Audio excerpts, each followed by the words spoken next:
Ikamva lentwazana ezimbini liqhawulwe phakathi. Imizimba kaEmihle noAnakho Singqotho ifunyenwe kweli hlathi. Usapho luye kwindawo yexhwayelo luyokulanda imiphefumlo yesisibini. Ukanti lusadandathekile. Ayipheli ncam le nto. Khona thina bayibone ngalamini ngoba busuku. Ayipheli. Zandiyibone mna into enze. Ayipheli ukuthi sonke aba balusapho bakwadlangisa nathi ayipheli into enzeya.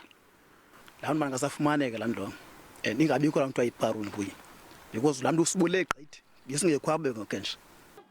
Abahlali bale ndawo babongoza amapolisa ukuba anyathelele phezulu ukukhangela abenzi bobu bubi.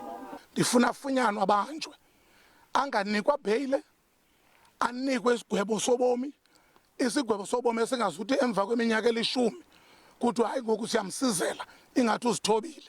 Hleza sithobe for uphinda ayokumosha. Esi sibini siza kungcwatywa kule mpelaveki izayo. Ndingulubabalo Dada, kwiindaba ze SABC eNgqushwa.